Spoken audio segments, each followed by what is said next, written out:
নমস্কার শ্রোতা বন্ধুরা, আপনাদের সকলকে আবারও স্বাগত জানাই আমাদের যুগলবন্দি ইউটিউব চ্যানেলে। যুগলবন্দির আজকের নিবেদন প্রভাত কুমার মুখোপাধ্যায়ের লেখা এক অনবদ্য ছোট গল্প মাস্টার মহাশয়। গল্পটি এবং আমাদের প্রচেষ্টা ভালো লেগে থাকলে অবশ্যই লাইক ও শেয়ার করবেন এবং আরও নতুন নতুন ভিন্ন ধারার গল্প শোনার জন্য সাবস্ক্রাইব করতে ভুলবেন না আমাদের অফিসিয়াল ইউটিউব চ্যানেল যুগলবন্দি। প্রধান গল্প পাঠে রিজু এবং ভিডিও এডিটিং ও উপস্থাপনায় পার্থ। শুরু হচ্ছে প্রভাত কুমার মুখোপাধ্যায়ের লেখা এক অনবদ্য ছোট গল্প মাস্টার মহাশয়। সময়টা 50 বছরের কিছু আগে। বর্ধমান শহর থেকে 16 ক্রোশ দূরে দামোদর নদের অপর পারে নন্দীপুর ও গোসাইগঞ্জ নামক পাশাপাশি দুটি বর্ধিষ্ণু গ্রাম ছিল এবং উভয় গ্রামের সীমারেখার উপর একটি প্রাচীন ও সুবৃহৎ বটবৃক্ষ দণ্ডায়মান ছিল। এখন সে গ্রাম দুখানিও নেই, আর বটবৃক্ষটিও অদৃশ্য। দামোদরের বন্যা সে সমস্ত ভাসিয়ে নিয়ে গেছে।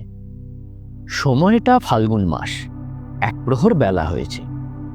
গোসাইগঞ্জের মাতব্বর প্রজা এবং গ্রামের অভিভাবক স্থানীয় কায়স্থ সন্তান শ্রীযুক্ত হীরালাল দাস দত্ত মহাশয় হুঁকো হাতে করে ধূমপান করছিলেন।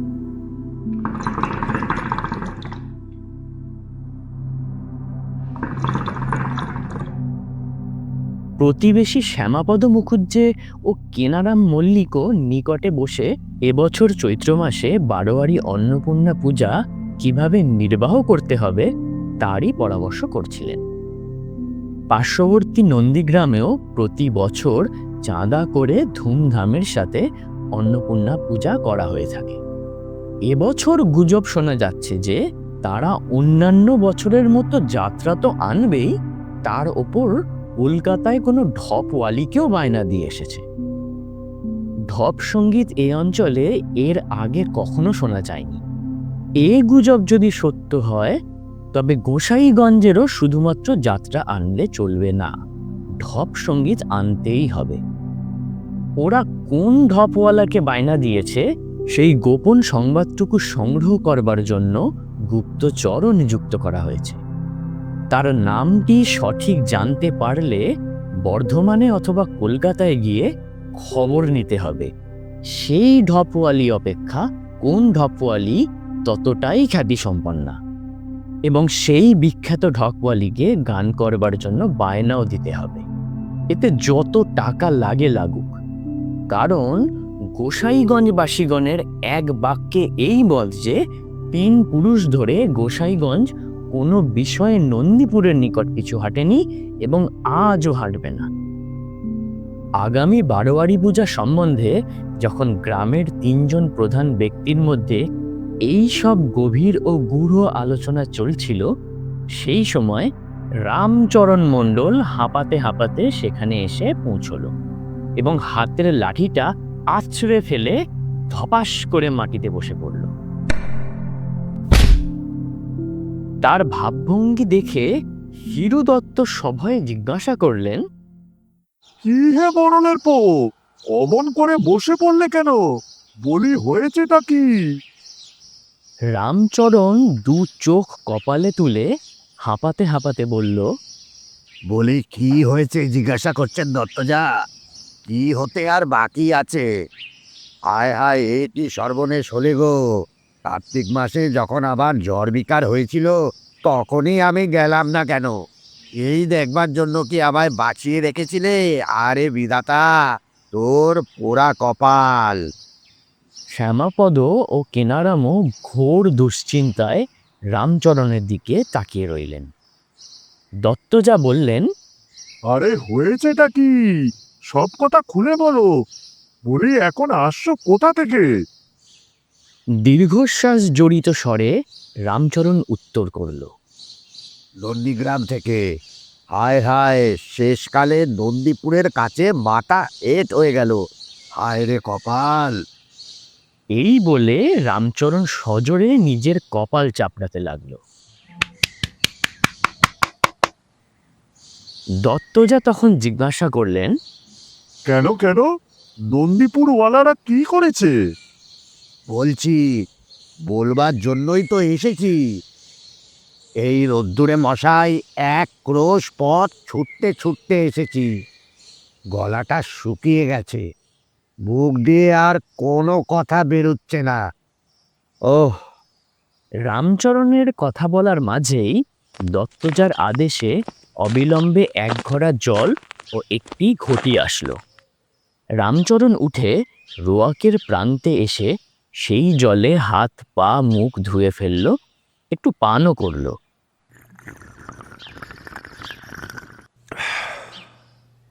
তারপর হাত মুখ মুছতে মুছতে নিকটে এসে বসল আর গভীর বিষাদে মাথাটা ঝুঁকে রইল। হিরুদত্ত তখন বললেন, এবার বলো কি হয়েছে? আর দগ্ধে মেরো না বাপু। কি হয়েছে? যা হবার না তাই হয়েছে। বড় বড় শহরে যা হয় না, নন্দীপুরে তাই হয়েছে। এসব পাড়াগায় কেউ কখনো যা স্বপ্নেও ভাবেনি তাই হয়েছে। তারা স্কুল বসিয়েছে। তিনজনেই তখন সমবেত স্বরে জিজ্ঞাসা করলেন, এ কি কাণ্ড! কি বলছো হে? বলো কি? সে আবার কি? কি? স্কুল? আরে ছাই, আমি কি জানতাম আগে স্কুল কার নাম? আজ না শুনলাম ইঞ্জিনি পড়ার পাঠশালাকে স্কুল বলে। দত্তজা বললেন, ও, স্কুল খুলেছে বুঝি? হ্যাঁ গো হ্যাঁ, তাই খুলেছে। একজন মাস্টার নিয়ে এসেছে। ইঞ্জিনি পাঠশালার গুরুমশাইকে নাকি মাস্টার বলে। বোঝো কাণ্ড। দাশু ঘোষের চণ্ডী মণ্ডপে স্কুল বসেছে। সচক্ষে দেখে এলাম, মাস্টার বসে 10-12 জন ছেলেকে ইঞ্জিনি পড়াচ্ছে। বোঝো ব্যাপারটা। হিরুদত্ত একটা দীর্ঘ নিঃশ্বাস ফেলে গালে হাত দিয়ে বসে ভাবতে লাগলেন। কিছুক্ষণ পরে জিজ্ঞাসা করলেন, তা মাস্টার কোথা থেকে এনেছে তা কিছু শুনলে? সব খবরই নিয়ে এসেছি। ওই বর্ধমান থেকে এনেছে। বাবুনের ছেলে, কি যেন নাম, হারান চক্রবর্তী। 15 টাকা মাইনে, বাসা খোরা। সব খবরই নিয়ে এসেছি। বাইরে এই সময় একটা কোলাহল শোনা গেল। পরক্ষণেই দেখা গেল পিল পিল করে লোকে সদর দরজা দিয়ে ভেতরে প্রবেশ করছে। রামচরণ পথে আস্তে আস্তে নন্দীপুরের হাতে গোসাইগঞ্জের এই অভূতপূর্ব পরাভব সংবাদ প্রচার করে আসছিল। সকলে এসে চিৎকার করে নানা ছন্দে বলতে লাগলো, কি? নন্দীপুরের হাতে এই অপমান আমরা মেনে নেব না। কি সর্বনাশ হলো! না না না না না, এর বিহিত একটা করতেই হবে। কিন্তু আমাদের স্কুল খোলবার এখন কি উপায় হবে? কিছু একটা করতে হবে, তাই নয় কি? হিরুদত্ত সেই রোয়াকের বারান্দায় দাঁড়িয়ে উঠে হাত নেড়ে বলতে লাগলেন, ভাই সকল, তোমরা কি মনে করেছো 3 পুরুষ পরে আজ গোসাইগঞ্জ নন্দীপুরের কাছে পিছু হটে যাবে? না, কখনোই না। এ দেহে প্রাণ থাকতে নয়, আমরাও স্কুল খুলবো। ওরা বা কি স্কুল খুলেছে, আমরা তার 4 গুণ ভালো স্কুল খুলবো। আরে তোমরা শান্ত হয়ে ঘরে যাও। আজই খাওয়া দাওয়া করে আমি বেরুচ্ছি। কলকাতা যাওয়ার রেল খুলেছে তো কোনো ভাবনা নেই। আমি কলকাতা গিয়ে ওদের চেয়েও ভালো মাস্টার নিয়ে আসবো। ওরা 15 টাকা দিয়ে মাস্টার এনেছে, আমরা 25 টাকা মাইনে নেব। ওদের মাস্টারকে পড়াতে পারে এমন মাস্টার আমি নিয়ে আসবো। আজ থেকে 1 সপ্তাহের মধ্যে আমরা এই চণ্ডী মণ্ডপে স্কুল বসাবো বসাবো বসাবো। 3 সত্যি করলাম। এখন যাও, তোমরা বাড়ি যাও, স্নানাহার করবে। কলকাতা থেকে মাস্টার নিযুক্ত করে হিরুদত্ত 4 দিন বাদে গ্রামে ফিরে আসলেন। মাস্টার মশাইয়ের নাম ব্রজগোপাল মিত্র, বয়স 30 বছর, খর্বাকার, শীর্ণকায় ব্যক্তি এবং বড় মিষ্টিভাষী। ইংরেজি বলতে, লিখতে এবং পড়তে নাকি সে ভারী ওস্তাদ। ইংরেজিটা তাঁর এতই বেশি অভ্যস্ত হয়ে পড়েছে যে লোকের সঙ্গে আলাপ করতে করতে মাঝে মাঝে ইংরেজি কথা মিশে ফেলেন। অজ্ঞ লোকের সুবিধার্থে তাই আবার তিনি বাংলা করে বুঝিয়ে দেন। তিনি বলেন, পূর্বে তার বাবার জীবৎকালে একদিন কলকাতার গঙ্গার ধারে মাস্টারমশাই নাকি ভ্রমণ করছিলেন। সেখানে এক সাহেবের সঙ্গে সাক্ষাৎ ও কথাবার্তা হয়। সাহেব তার ইংরেজি শুনে লাট সাহেবের কাছে সে গল্প করেছিলেন। লাট সাহেব মাস্টারমশাইকে ডেকে পাঠিয়ে ডেপুটি কালেক্টরি পদ তাকে দেবার প্রস্তাব করেন। কিন্তু তখন তিনি বাপের বেটা, সংসারের কোনো চিন্তাই ছিল না। সেই প্রস্তাব তিনি বিনীতভাবে প্রত্যাখ্যান করেছিলেন। আজ অভাবে পড়ে এই 25 টাকার চাকরি তাকে স্বীকার করতেই হলো। পুরুষস্য ভাগ্যম মনে হয় একেই বলে। মাস্টারমশাইয়ের মুখে এমন কথাবার্তা শুনে আর তার ইংরেজি আনা চালচলন দেখে গ্রামের লোক একেবারে মোহিত হয়ে গেল। হিরু দত্তের প্রতিজ্ঞা অনুসারে পরদিনই স্কুল খুলল। 15-16টি ছাত্র নিয়ে মাস্টারমশাই অধ্যাপনা শুরু করলেন। কলকাতা থেকে তিনি প্রচুর পরিমাণে স্লেট, পেন্সিল ও মোরে সাহেবের স্পেলিং বুক কিনে এনেছিলেন। ছাত্রগণের উৎসাহ বাড়ানোর জন্য সেগুলি তাদেরকে বিনামূল্যেই দেওয়া হতে লাগল। গোসাইগঞ্জের লোকের সঙ্গে নন্দীপুরের লোকের পথে ঘাটে দেখা হলেই উভয় গ্রামের মাস্টার সম্বন্ধে আলোচনা হতো। গোসাইগঞ্জ বলতো, বর্ধমানের মাস্টার ও জানেই বা কি আর পড়াবেই বা কি। নন্দীপুর বলতো, হলেই বা আমাদের মাস্টার বর্ধমানে বাড়ি, তিনিও তো কলকাতাতেই লেখাপড়া শিখেছেন। ওরা যখন পড়তেন তখন কি বর্ধমানে ইংরেজি স্কুল ছিল? কলকাতায় গিয়ে ইংরেজি পড়তে হতো। যথাসময়ে উভয় গ্রামের বারোয়ারি পূজার উৎসব শুরু হলো। উভয় গ্রামের লোকজনকে প্রতিমা দর্শন, প্রসাদ বিতরণ, যাত্রা ও ঢপ সঙ্গীত শোনার জন্য নিমন্ত্রণ করল। এই উপলক্ষে উভয় মাস্টারের দেখা সাক্ষাৎ হতে লাগল এবং সভাস্থলে প্রকাশ পেল উভয়ই পূর্ব পরিচিত। পূজা শেষে গোসাইগঞ্জের লোক একটা কথা শুনে বড়ই উদ্বিগ্ন হয়ে পড়লেন। নন্দীপুরের মাস্টার নাকি বলেছেন, ওই বেয়াজা বুঝি ওদের মাস্টার হয়ে এসেছে। তা তো এতদিন জানতাম না। ওটা তো মহা মূর্খ। ছেলেবেলায় কলকাতায় আমরা এক ক্লাসে পড়তাম কি না, আমরা যখন সেকেন্ড বুক পড়ি সেই সময়ই ও স্কুল ছেড়ে দেয়। তারপর তো ইংরেজি আর কখনো পড়েনি। বড় বাজারে এক মহাজনের আড়তে খাতা লিখত, মাইনে ছিল 7 টাকা। গেল বছরও তো কলকাতায় ওর সঙ্গে আমার দেখা হয়, তখনও তো ওই চাকরি করছে। গোসাইগঞ্জবাসীরা ব্রজ মাস্টারকে এসে জিজ্ঞাসা করল, কি শুনছি অস্তমশাই? ব্রজ মাস্টার এ প্রশ্ন শুনে হা হা করে হেসে উঠলেন। তিনি বললেন, একেই বলে কলিকাল। সেকেন্ড বুক পড়ার সময় আমি স্কুল ছেড়ে দিয়েছিলাম না ওই ছেড়ে দিয়েছিল? তা কি জানো, মাস্টার যখন ক্লাসে রোজ পড়া জিজ্ঞাসা করত ও একদিনও বলতে পারতো না। আমায় জিজ্ঞাসা করতেই আমি বলতাম। মাস্টার আমায় যখন বললে ওর কান মুলে দাও, আমি কান মুলে দিতেই ওর মুখ চোখ রাগে রাঙা হয়ে গেল আর ও বলতে লাগলো, আমি হলাম বামুনের ছেলে, আর ও কায়েত হয়ে কিনা আমার কানে হাত দেয়। সেই অপমানে ওই তো স্কুল ছেড়ে দিলে। আমি তারপরে 5-6 বছর সেই স্কুলেই তো পড়েছি। একেবারে লায়েক হয়ে তবেই না বেরোলাম। অতঃপর গোসাইগঞ্জের লোক নন্দীপুরের এই অপবাদের প্রতিবাদ করতে লাগলো। অবশেষে হারান মাস্টার বলল, আমরা স্কুলে যে মাস্টারের কাছে পড়তাম তিনি আজও বেঁচে আছেন।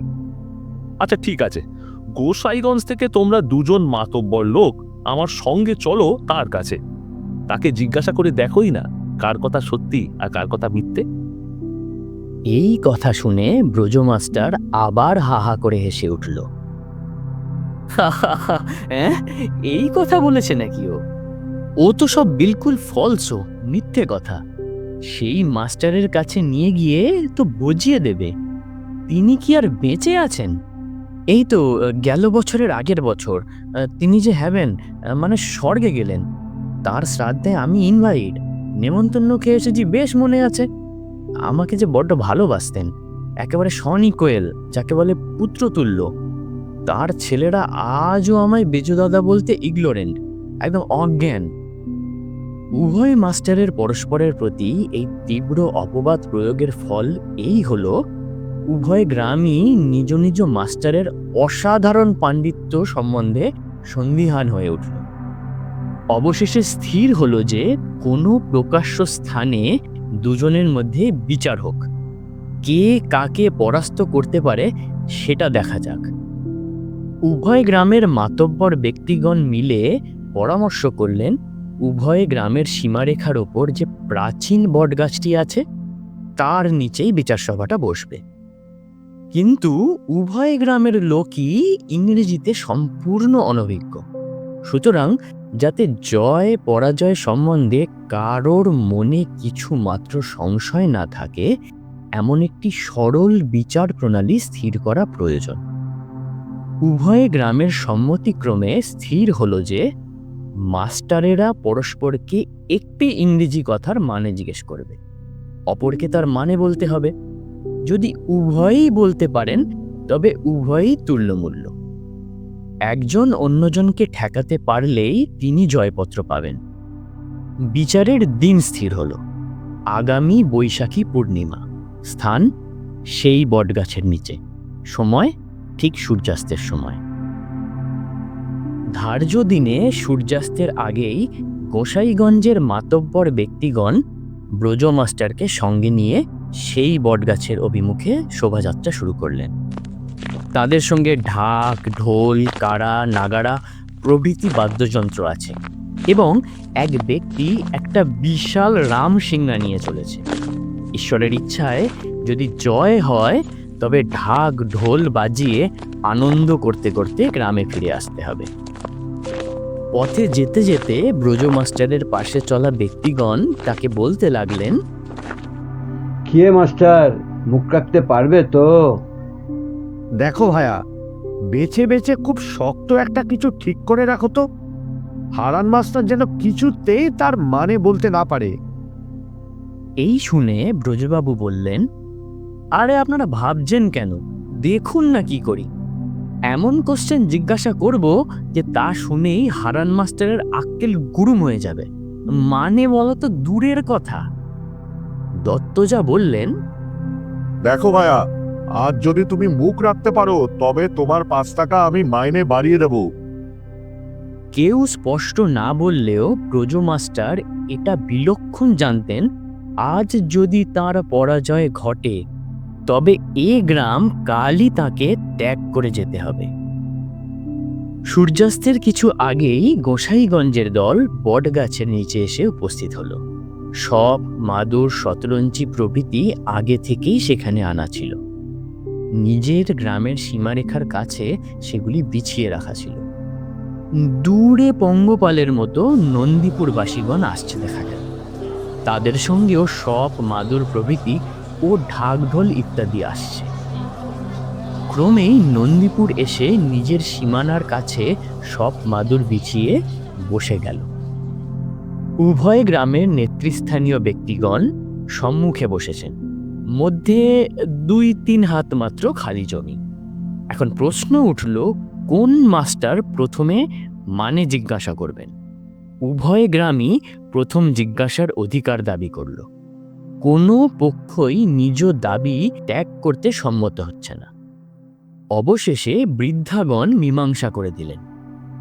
হিরুদত্ত মহাশয় একটা ছড়ি ঘুরিয়ে উপরে ছুঁড়ে দিলেন। ছড়ি যে গ্রামের অভিমুখে মাথা করে পড়বে সেই গ্রামের মাস্টার প্রথমে মানে জিজ্ঞাসা করার অধিকার পাবেন। আমার ছড়িলুন, আমার ছড়িলুন। আমার চরিলন। এই বলতে বলতে উভয় গ্রামের অনেকেই ছুটে আসলো। হাতের কাছে যে ছড়িটি পেলেন তাই নিয়েই হিরুদত্ত সজোরে ঘুরে ওপর দিকে ছুড়ে দিলেন। ক্রমে সেই ছড়ি এসে মাটিতে পড়ল। সকলে দেখল সেই ছড়ির মাথাটি নন্দীপুরের দিকে হেলে রয়েছে। নন্দীপুর এই দেখে উল্লাসে হাততালি দিয়া উঠল। গোসাইগঞ্জের মুখটি চূর্ণ হয়ে গেল। সকলে আগ্রহে বিচার ফলের জন্য প্রতীক্ষা করতে থাকল।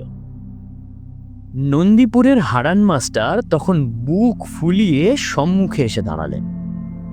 ব্রজ মাস্টার উঠে দাঁড়ালেন। তার বুকটি ঠোঁটটি দুরু দুরু করতে লাগলো, কিন্তু প্রাণপণ চেষ্টায় মুখে সেই ভাব তিনি প্রকাশ পেতে দিলেন না। হারান মাস্টার তখন বললেন, আচ্ছা, বলো দেখি এর মানে কি? Horns of a dilemma. সৌভাগ্যক্রমে ব্রজ মাস্টারের এই কূট প্রশ্নের অর্থ আগে থেকেই জানা ছিল। তিনি বুক ফুলিয়ে হাসতে হাসতে বললেন, এর মানে উভয় সংকট, কেমন, তাই নয়? পেরেছে পেরেছে, আমাদের মাস্টার পেরেছে।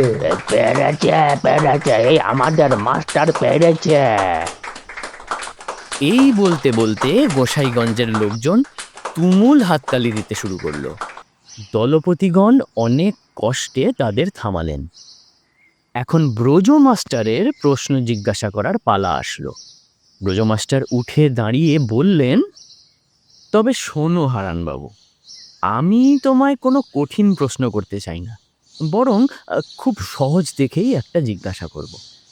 এই অঞ্চলে মনে করো তুমি আর আমি এই দুজনেই যা ইংরেজি নবিশ আছি, একটা শক্ত কথার মানে জিজ্ঞাসা করে তোমায় যে ঠকিয়ে দেব, সেটা আমার মনোপুত নয়।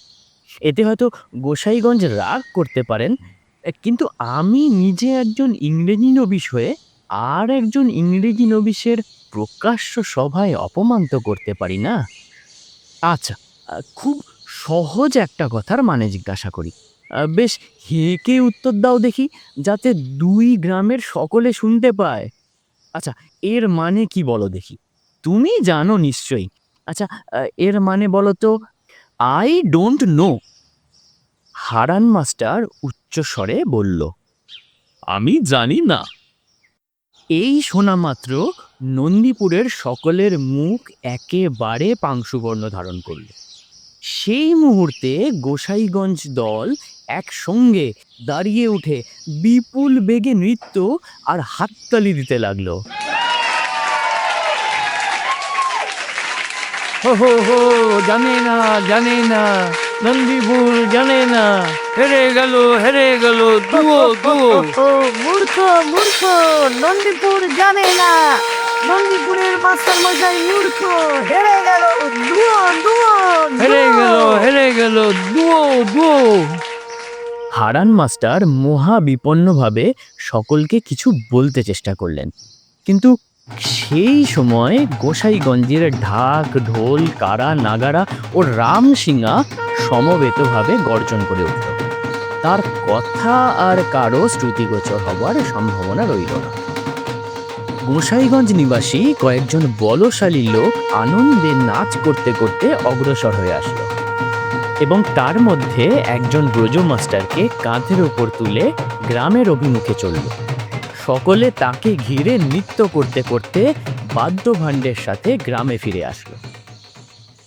পরদিন শোনা গেল হারান মাস্টার নন্দীপুর গ্রাম ত্যাগ করে চলে গেছেন এবং সেখানে স্কুলটিও বন্ধ হয়ে গেছে।